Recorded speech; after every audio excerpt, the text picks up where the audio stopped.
से जो निकलता है ना चारों तरफ, वो एक धागा होता है। क्या होता है वो धागा? तो पहले तो गीला होता है, लेकिन जैसे ही वो कोकून बनता है तो वो कठोर हो जाता है।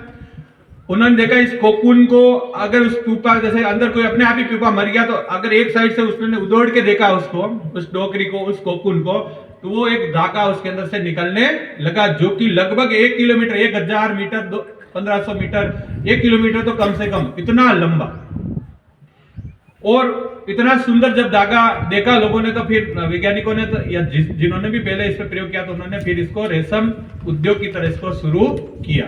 अब क्या होता है रेशम कीट पालन में, सेरिकल्चर के अंदर कृत्रिम तरीके से बाग बनाए जाते हैं, शहतूत लगाए जाते हैं, खेती की जाती है शहतूत की। शहतूत के ऊपर ला ला के उसके जो कोकून जो होते हैं या फिर उनके अंडे ला करके डाल दिए जाते हैं। किसके? रेशम कीट के।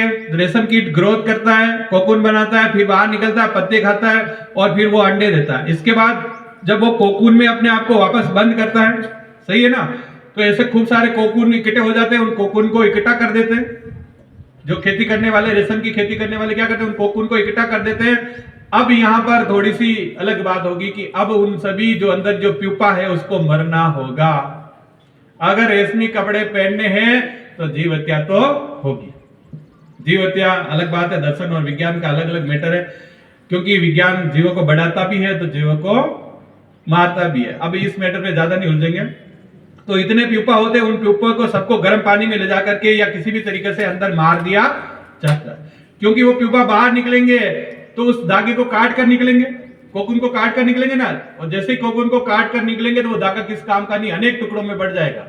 इसलिए पहले ही उस कोकून को गर्म पानी में उबाल करके उसके अंदर के प्यूपा को मार दिया जाता है। फिर उसको उधेड़ उधेड़ करके रेशम को फिर केमिकल की सहायता से और बढ़िया साफ करके, फिर रंग वगैरह और भी बढ़िया डाल करके, जो आप जानते हैं बढ़िया बढ़िया, फिर रेशमी रुमाल कपड़े बन करके आते हैं, वो सब इससे।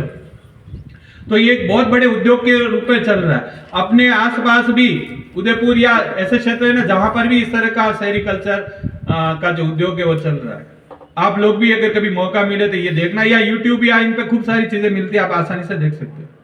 ठीक है, तो इतनी जानकारी तो मैंने आपको दे दी रेशम कीट पालन के बारे में, और आप भी इसमें अपनी तरफ से जोड़ोगे कुछ तथ्य इसमें और जोड़ना, और भी बातें हैं अभी तो बहुत सारी, क्या क्या सावधानियां होती है, कितना रेशम निकलता है, कितने किलो, कितने पाउंड, या जो भी पूरे विश्व में क्या स्थिति है अभी रेशम पालन की, रेशम कीट पालन की, ये सब चीजें आप इसमें और जोड़ते हुए अपना एक बढ़िया सा एक लेख या जो होता है ना वो भाषण तैयार करके आओगे।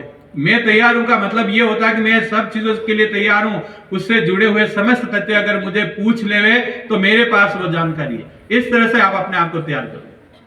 ठीक है, तो कल परसों जब तक आपके टेस्ट चलेंगे आपको अतिरिक्त कुछ भी याद नहीं करना। 3 दिन के लिए आपको सेरिकल्चर के बारे में ही विचार करना। इसके पहले जो कल्चर हुई संवर्धन, जैसे कि मोती संवर्धन, मधुमक्खी संवर्धन पालन, एपीकल्चर, उनके बारे में भी आप बोल सकते हो, लेकिन मुख्य रूप से 3 दिन तक इस पर ही फोकस रहेगा।